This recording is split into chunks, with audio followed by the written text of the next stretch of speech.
I moved to Australia 6 months ago with barely any money, a backpack and a camera with no idea with where my life was headed. Now I'm going to break down what I've made, how much I spend in a week, what my job's really like, and if this backpacker dream is actually worth it.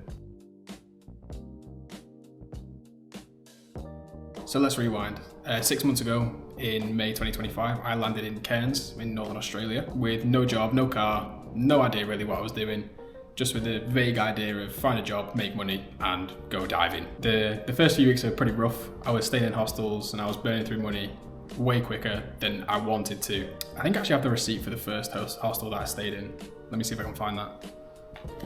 Yes, I've got it here. So we can see, I don't know how clear that is on there, but it's $1,607 total for 31 days, which I think comes out to just over $50 a night.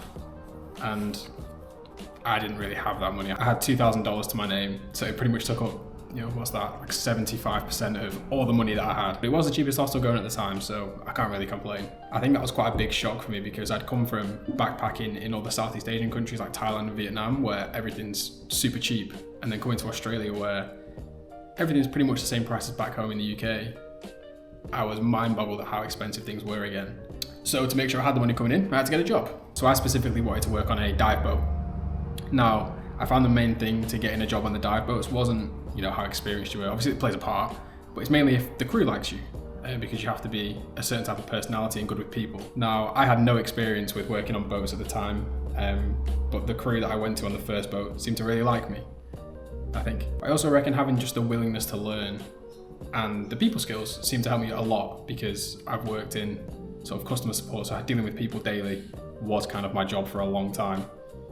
Or at least that's what I like to think, that I'm good at that. Anyway, now 6 months later, that job has sort of completely changed my life, the way I view work, the way I view money, and what it means to actually live abroad and live in Australia.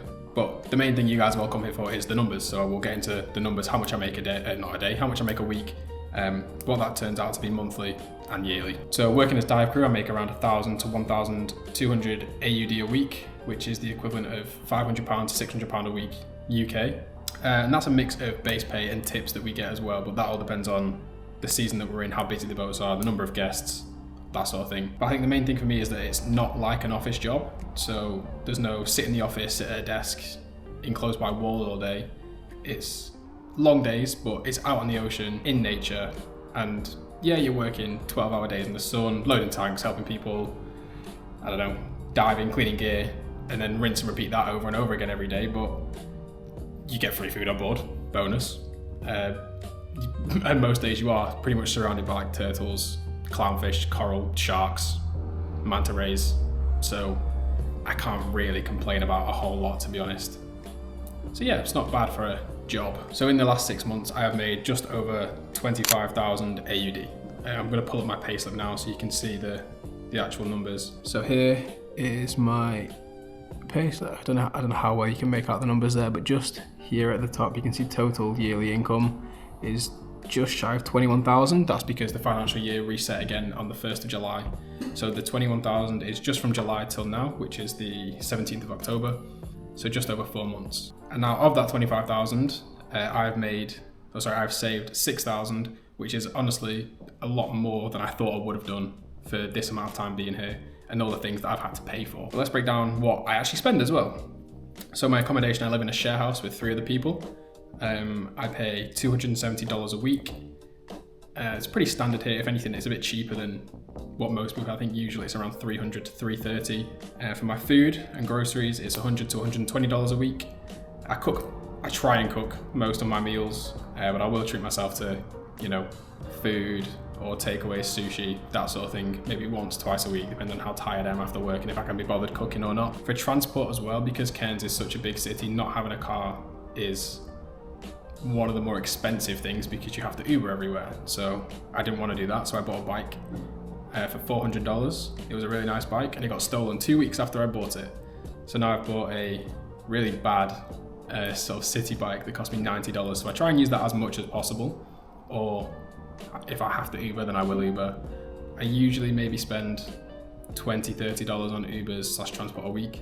So it's actually not that bad now that I think about it. And then obviously for going out, drinking, that sort of thing, I try and say $75 to $100 a week, depending on how social I'm feeling that week, and also if there's any events going on and that sort of thing. So roughly it's all about $450 to $550 a week on outgoings, and then I try and put away maybe for sort of $500 to $700 a week, depending on how much I've been paid for that week. Now obviously that's just my situation, so if you live in sort of Sydney, Melbourne, Perth, anything like that, the cost of living is probably going to be a little bit higher.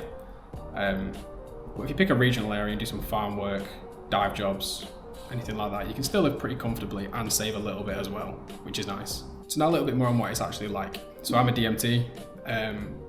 Days start the same for everyone. So we're up at 5:30, loading tanks or filling tanks up, cleaning the boat, and just generally getting the boat prepared for when the customers arrive, making it look nice and sparkly for them. 8 a.m, the boat's full of tourists. They're all ready to go. They're really excited.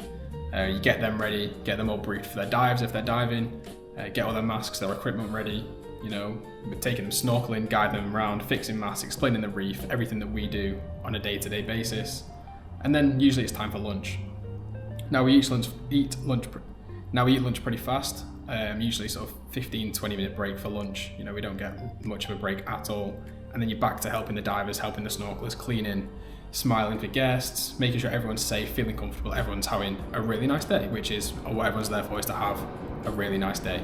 And now here's the thing, that sounds like a very busy day, and it is. You do finish the day feeling very exhausted, but I tend to feel the day pretty happy and content with what I'm doing, because I'm making people's dreams come true. You know, they've never seen the water before, they've never seen the ocean before, they've never been swimming before, and I'm helping them and taking them and giving them that experience, which I find really rewarding. If you are thinking about doing this kind of work, I'll be 100% honest, it's not easy money and it is hard work, but it is such a rewarding job, and I feel so fulfilled in what I'm doing now. I also think one of the main things people tend to think with jobs like this is, you know, you're working long hours, you're not getting paid loads, so how do you live off such little money?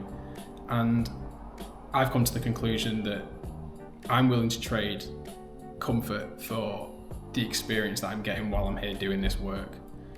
And if you can have that same mindset, then you'll be just fine, you know, moving over here and working, because it is all about those experiences and memories that you're making with all these new people that you're meeting. It's not about, you know, earning so much money to do what you want. Obviously money is nice and it's great, but having those experiences to look back on is ultimately what I want and the things that I'm going to remember the most. So if you are thinking of coming to Australia, I'd say do it, you know, but come with the right mindset. Forget the gap year fantasy.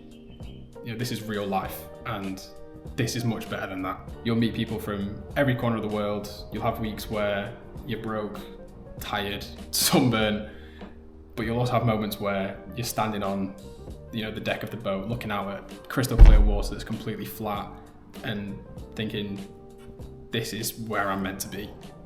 And that is such a surreal experience.